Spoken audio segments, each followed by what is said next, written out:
I wasn't pregnant at all, yet I was popping abortion pills like candy. In my previous life, after my husband Joseph Price's brother Cooper Price died, his wife Sophia Price got pregnant and somehow transferred all her pregnancy symptoms onto me. She'd happily munch on seafood tacos with her growing belly while I'd be rushed to the hospital from severe morning sickness and stomach pain. She'd flaunt her flawless skin in crop tops, while my stomach was covered in ugly stretch marks.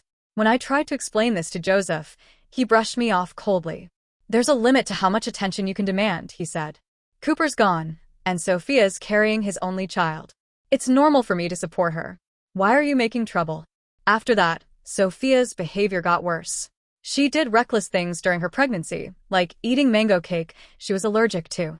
The allergic reaction sent me into shock, landing me in the hospital, barely clinging to life. Doctors couldn't explain my symptoms and chalked it up to jealousy causing psychosomatic issues. Later, Sophia, trying to play the role of a glamorous single mom, live-streamed intense workout sessions while heavily pregnant. After she danced wildly for 3 hours, my uterus prolapsed, I bled heavily, and I died. When I opened my eyes again, I was back on the day Sophia announced her pregnancy. This time, I was determined to break free from this nightmare. Meeting Sophia's hostile glare, I lowered my head and apologized. "Sophia, I'm sorry for upsetting you. I'll go buy what you want myself." But secretly, I planned to grab a bottle of abortion pills. If Sophia could torture me with her pregnancy symptoms, I'd give her a taste of her own medicine. Joseph was stunned by my cooperation and held back his harsh words. Even Sophia and Ella, who were nearby, looked surprised. Before they could say anything, I grabbed my bag and rushed to the supermarket 3 miles away. When I returned with a bag of groceries, Sophia frowned and rummaged through them. "Ariana, I asked for extra spicy seafood tacos," she said with disgust. "You got mild ones. And this cake? I wanted mango, not strawberry. Are you doing this on purpose?" I ignored her complaints, staring at her belly. On my way back, I downed an entire bottle of abortion pills, hoping they'd affect her. But Sophia stood there, completely fine, showing no reaction at all. Confused and frustrated, I watched as Sophia smirked maliciously. "Ariana, it seems you didn't take me seriously," she said, putting on a fake, pitiful act. "It's my fault for getting pregnant after Cooper died. If I'd known you hated me this much, I wouldn't have kept this baby." Then she started hitting her belly. Instantly, sharp, needle-like pain shot through my abdomen. She was doing this on purpose. Gritting my teeth, I forced a sincere apology. "Sophia, I was thinking of your health. I remembered you're allergic to mangoes now that you're pregnant, so I got strawberry instead. You're carrying Cooper's only child. If you had an allergic reaction, it could harm the baby. Please don't risk it." Ella, remembering her late son Cooper, nodded and urged Sophia to calm down. She even praised me for being thoughtful. Sophia tried to play coy with Joseph, but he was worried about the baby too and told her to stop making a fuss. "Once the baby's born," he said, "I'll take you to eat whatever you want." Watching them act so close in front of me made my stomach churn. I ran to the bathroom and swallowed another bottle of abortion pills, hoping for a reaction. But Sophia remained unaffected. It was infuriating. The symptom transfer was one way. She could hurt me, but I couldn't hurt her. Thankfully, I'd chosen safer foods this time, so my morning sickness wasn't as bad, and I avoided another allergic reaction. Exhausted, I dragged myself to bed, but sleep wouldn't come. As long as I couldn't figure out this strange connection, Sophia could control me. Suddenly, my stomach twisted, and I vomited, blood and bile mixing in. Hugging the toilet, I racked my brain, wondering if I'd eaten something wrong. Then it hit me. I grabbed my phone and checked Sophia's Instagram. There it was, a video of her, heavily pregnant, eating barbecue alone. The caption read, "Pregnancy cravings hit, so I snuck out for something delicious." In Sophia's video, she was grinning, holding spicy barbecue in one hand and an ice-cold Coke in the other. My usual preference for bland food, combined with relentless morning sickness, already had me drenched in cold sweat. Furious, I called her. When Sophia answered, she played innocent. "Ariana, it's late. Why are you still up?" "I'm just out eating barbecue. If it's not important, don't bother me." "Oh, and don't tell Ella. She worries too much." I lowered my voice, seething. "Sophia, what did you do to me? Why am I feeling all your pregnancy symptoms?" She ignored me, loudly ordering more extra spicy barbecue from the restaurant owner.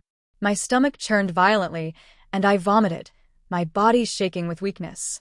Sophia kept up her act. Ariana, are you paranoid? What could a pregnant woman like me do to you? Are you jealous because I'm pregnant? Just admit you're faking it and I'll stop eating this stuff. As she ordered more greasy, spicy food, my stomach cramped unbearably. Desperate, I cried, "Fine, you're right. I'm acting. Please, just stop." Suddenly, Joseph's angry voice came through the phone. "Ariana, you're an absolute disappointment." Sophia laughed loudly and hung up. After another round of violent vomiting, I used my last bit of strength to call 911. An ambulance arrived just in time. After 8 hours of unconsciousness, I woke up in the hospital. The doctor said I'd gone into shock from severe dehydration caused by morning sickness, but my medical tests showed nothing abnormal. An endoscopy and blood tests found no issues, the doctor said. "Any idea what's causing this?" I didn't answer. Instead, I went straight to confront the person responsible, Sophia. When I saw her, I grabbed a knife and pressed it to her throat. Sophia screamed, "Ariana, what are you doing?" I glared at her belly. "No more games. Tell me why your pregnancy symptoms are affecting me." She whimpered, "Ariana, are you crazy? You're imagining things." I moved the knife closer to her belly. "Stop lying. Talk." Sophia screamed, "Okay, I'll tell you." But then she put on a pitiful act, crying, "Joseph, save me." Before I could react, Joseph snuck up behind me, snatched the knife, and kicked me in the chest. "How dare you threaten Sophia?" he roared. "Do you want to die?" Ella rushed forward and slapped me hard. "You evil woman. I thought you'd changed, but you're trying to harm my grandchild? I'll make you pay." Joseph and Ella called the police, demanding they arrest me. Joseph played a recording from the night he was with Sophia eating barbecue. "Ariana claims Sophia's transferring her pregnancy symptoms," he said. "But she admitted herself she's faking it to get attention. Today, she threatened Sophia with a knife. Arrest her." The police hesitated, but when they heard me say, "I'm just acting," in the recording, their faces hardened. They handcuffed me and said, "Going this far over jealousy? You're unbelievable." I tried to explain, but then I saw Sophia smirking as she bit into a mango. Instantly, my throat tightened with an allergic reaction, as if invisible hands were choking me. Joseph sneered. "Look, she's acting again. Let everyone see it." I clenched my fists, gasping for air, and collapsed into a female officer's arms. "I'm not acting," I whispered. "Please, get me to a hospital." Seeing my pale face, the officer realized something was wrong and helped me toward the exit. But Joseph and Ella blocked us, demanding I apologize to Sophia first. Joseph added, "If you ever try to hurt her again, we're done." With those words, I blacked out. When I woke up in the hospital, the doctors were baffled. My tests were normal, yet I'd clearly suffered anaphylactic shock. They suggested I see a psychiatrist. I gave a bitter laugh and asked for sleeping pills and painkillers. With no other options, they prescribed them and discharged me. The police called it a domestic dispute and didn't press serious charges. Seizing the chance, I packed my bags and went to my parents' house. They believed me completely and took me for more tests, but again, nothing showed up. They comforted me and told me to rest. I nodded, forcing a smile. But suddenly, a sharp pain tore through my lower abdomen, like invisible hands ripping at my uterus. Blood started flowing. Instinctively, I checked Sophia's social media. There she was, live streaming a single hot mom weight loss session, nearly 5 months pregnant, wearing a tight corset and jumping energetically. Clutching my stomach, I trembled with rage, wanting nothing more than to end her. Just then, I got a mysterious phone call. For the first time, I understood what was really happening. Over the next few days, Sophia's prenatal fitness live streams exploded in popularity. Despite being in her second trimester, she stayed slim, earning envy from other pregnant women and a massive following. Fitness streamers reached out for collaborations, and Sophia, thrilled to ride the wave, launched a 3-hour fitness challenge online. In my past life, this challenge caused my uterine prolapse and death. But this time, I sat back, eating ice cream and watermelon, casually watching her live stream. The challenge day arrived, and Sophia's stream shot to the top of the platform. Wearing a tight-waist trainer, she started jumping to music. But 5 minutes in, her face twisted in pain, and she stopped abruptly. The audience flooded the chat with concern, asking if she was okay.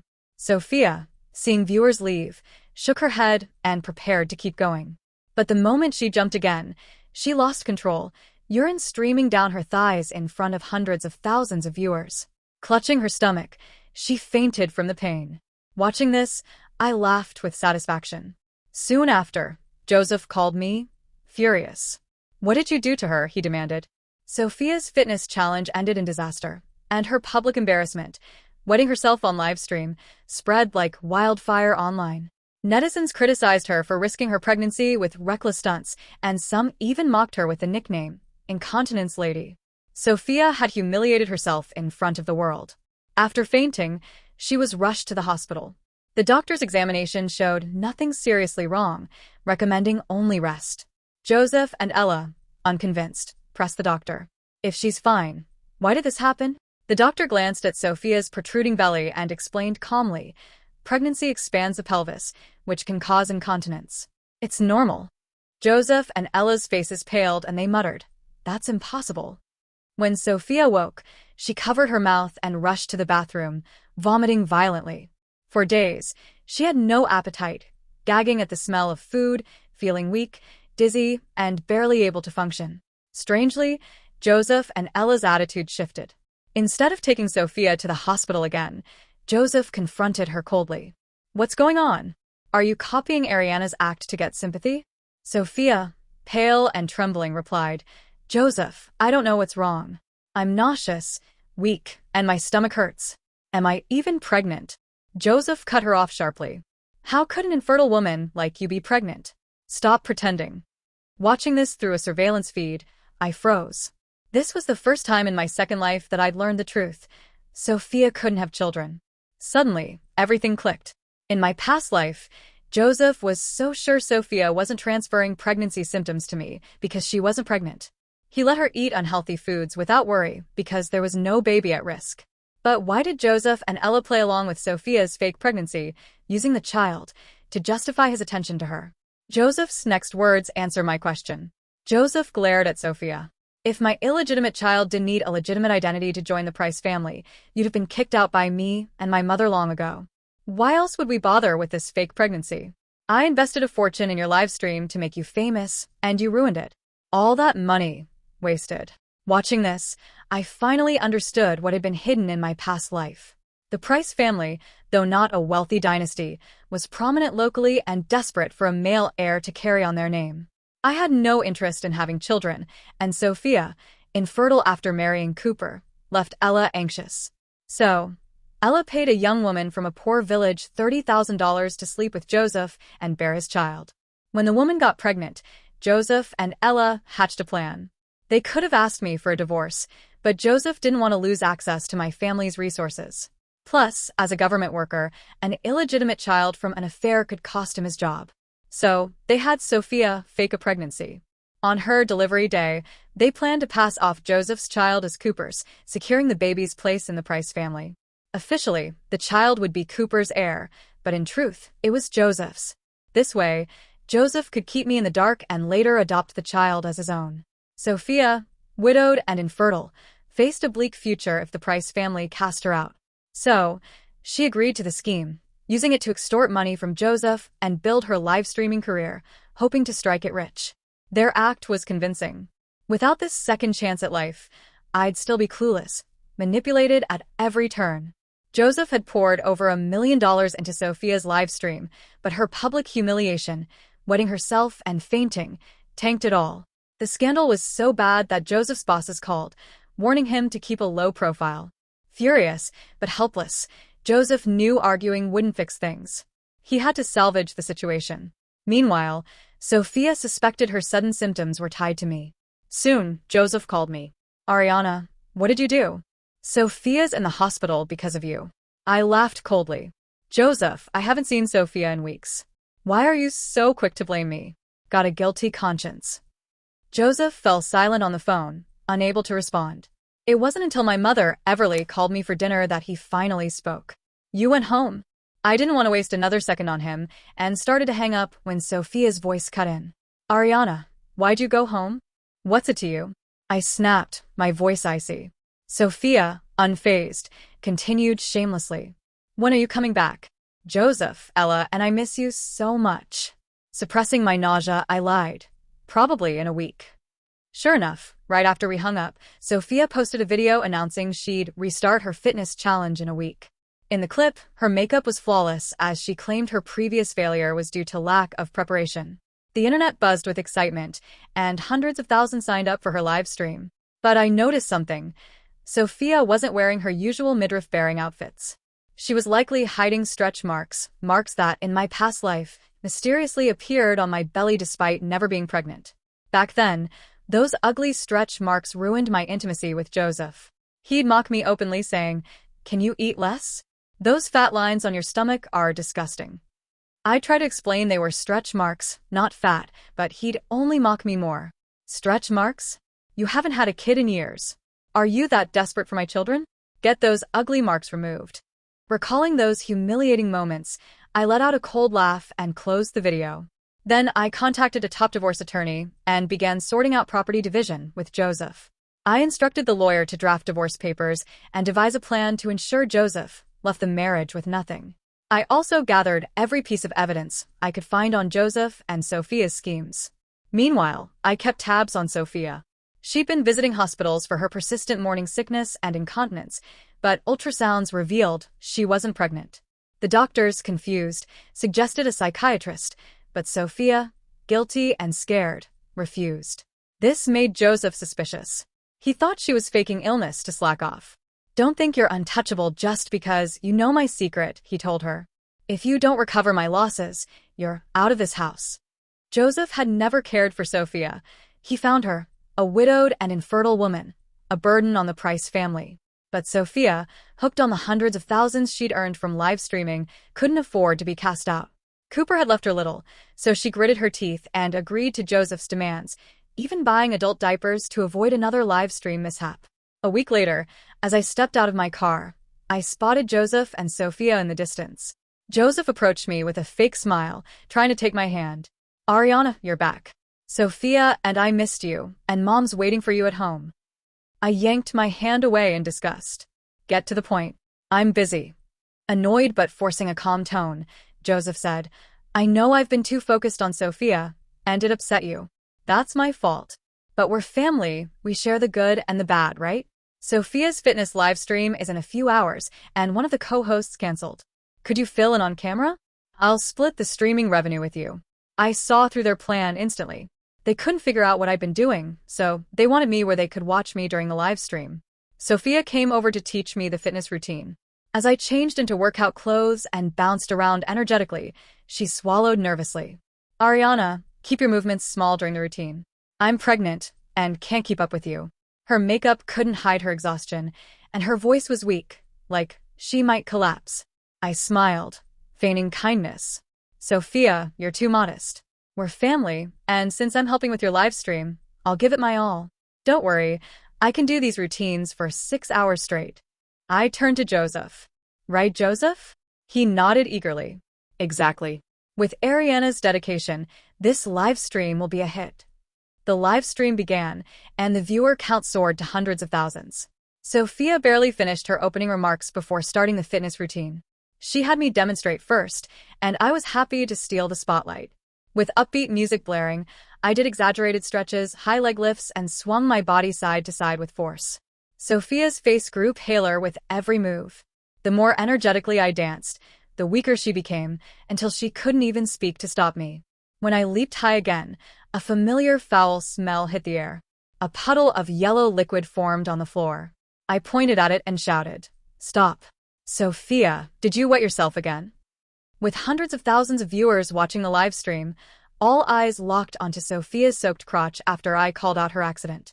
The chat exploded with comments. "She wet herself again? If she's pregnant, why isn't she resting instead of embarrassing herself like this? She claimed she was feeling better, and now this happens again? Is she so desperate for money that she's wetting herself on stream every day? What kind of gross fetish is this?" As thousands of harsh comments flooded in, Sophia broke down, sobbing. "I can't help it. I didn't mean to." But the more she cried, the worse it got.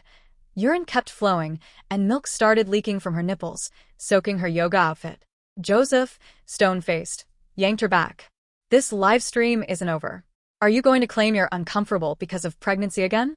The doctor said you're fine. Get back on stage. I haven't recovered my investment yet.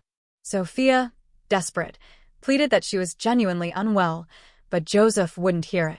Stop faking, he snapped. If you slack off again, you're out of the Price family. Furious and humiliated, Sophia turned on me. Ariana, this is your fault. What did you do to me? I stopped dancing, letting my anger pour out. Sophia, what are you talking about? With all these people watching, what could I possibly do? I grabbed the live stream camera and pointed it at her. You be the judge, I told the audience. Ever since Sophia claimed she was pregnant, Joseph's been forced to care for both of us. He's so focused on her and her baby that he ignored me when I was sick in the hospital. I tried to be understanding because pregnancy is hard, but now Sophia acts like I've wronged her. The audience erupted. Taking care of two women at once? That's disgusting. Ariana's been so patient, and Sophia's blaming her? She's awful. This streamer's a mess. The platform should ban her. Joseph, furious that I'd aired our family drama, panicked when he saw netizens demanding Sophia's account be banned. He grabbed her hair and forced her to apologize. Sophia's emotional because of her pregnancy and misunderstood Ariana, he told the audience. Ariana treats her well. Don't worry, Sophia will continue the live stream now. But Sophia, overwhelmed with anger, fainted on the spot. Joseph, realizing the live stream was unsalvageable, stormed off without a glance at Sophia. He'd taken her to the hospital too many times recently, always with the same results, and he was done dealing with her. I called 911, and Sophia was rushed to the hospital. The doctors ran their usual tests, but found nothing conclusive. Her symptoms mimicked pregnancy, yet an ultrasound confirmed not only was there no baby, she didn't even have a uterus. They prescribed sedatives and told her to rest. Once Sophia stabilized, I walked into her room, holding her medical records. She glared at me, realizing I knew she couldn't bear children. Dropping her pitiful act, she mocked me. You think you've won, Ariana? Your good days are over. I stayed calm and showed her my phone. I don't know about my days, but yours are definitely done. The screen played footage of Ella throwing Sophia's belongings out of the house, smiling with satisfaction. Did you think using curse magic to frame me as mentally ill would drive me out and make you the Price family's mistress? I spoke. How ridiculous. To Joseph, you're just a tool. When you're no longer useful, you're discarded. Before I left for my parents' house, I hired a private investigator. They uncovered everything about your deal with Joseph, including his hidden illegitimate son. And that curse you cast on me? It was a false pregnancy curse, wasn't it? It made me suffer all the pains of pregnancy while you tormented me from afar. But you messed up, Sophia, and now you're facing the curse's backlash. Sophia's face paled with fear. She knew those who suffered curse backlash died horribly. Screaming, she cursed me. Ariana, I hope you die terribly. We're both in the Price family. Why do you have a man to rely on while I'm a widow so young? I won't let you go, even as a ghost. But her voice weakened, and the curse's backlash drained her last bit of strength. As I watched Sophia die, I sighed. She'd brought this on herself.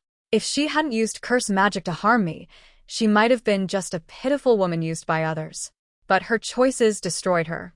The livestream's massive reach, combined with my hiring people to spread the story online, made the scandal citywide news. I released the evidence about Joseph's illegitimate son, exposing his moral failures. Joseph tried to defend himself, but with my evidence and warnings from his superiors, he had no choice but to admit his wrongs and apologize. I filed for divorce, ensuring he left with nothing. Later, I heard he lost his job, his temper grew worse, and in a drunken rage, he drove off a cliff with Ella and his illegitimate son. All three died. Finally, I embraced my new chance at life, free from their lies and schemes.